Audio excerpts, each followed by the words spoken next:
வணக்கம், நான் சினிமா ரசிகன். அர்ஜுன், ஐஸ்வர்யா ராஜேஷ் நடிப்பில் இன்னைக்கு தேட்டரில் ரிலீஸ் ஆகியிருந்த தீயவர் குலை நடுங்க படம் எப்படி இருக்குன்னு பார்க்கலாம் வாங்க. இந்த படத்துடைய ட்ரெய்லர் கேட்டு ரொம்ப இன்ட்ரெஸ்டிங்காக இருந்தது. அந்த படம் நம்மளுடைய எதிர்பார்ப்பை பூர்த்தி செஞ்சுதா அப்படின்னு கேட்டிங்கன்னா ஓரளவு தான் பூர்த்தி செஞ்சுது. இந்த படத்துடைய கதை என்ன அப்படின்னு பார்த்தீங்கன்னா, படத்துடைய ஆரம்பத்தில் ஒரு கார் விபத்து ஏற்படுது. அந்த காரை ஓட்டிட்டு வந்து அந்த ஜபா ரைட்டர் அப்படிங்கிற ஒரு கேரக்டர் ஒரு நபரால் அடித்து கொல்லப்படுறாரு. இந்த வழக்கை விசாரிக்கக்கூடிய போலீஸ் அதிகாரியாக இன்ஸ்பெக்டர் அர்ஜுன் வர்றாரு. அவர் இந்த களத்தில் இறங்கி விசாரிக்கிறப்போ இன்னும் என்னென்ன சம்பவங்கள் நடந்தது அப்படிங்கிறது ஒரு பக்கம். பேரலாக நம்ம ஐஸ்வர்யா ராஜேஷ் வந்து ஒரு ஸ்பெஷல் சைல்டு படிக்கக்கூடிய ஒரு ஸ்கூலில் டீச்சராக இருக்கிறாங்க. அவருக்கு ஒரு பாய் ஃப்ரெண்ட் இருக்கிறாரு.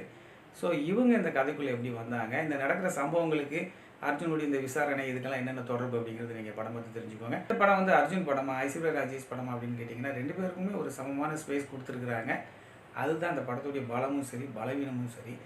திரைக்கதை ரொம்பவே வீக்காக இருந்தது. முதல் பாதி ரொம்ப வீக்காக இருந்தது. ரெண்டாவது பாதி கொஞ்சம் ஆடியன்ஸை கொஞ்சம் உட்கார வச்சதுன்னு சொல்லலாம். இந்த படத்தில் ஸ்பெஷல் சைல்டாக ஒரு பாப்பா நடிச்சிருக்கிறாங்க. அவங்களுடைய நடிப்பு ரொம்ப நல்லா இருந்தது.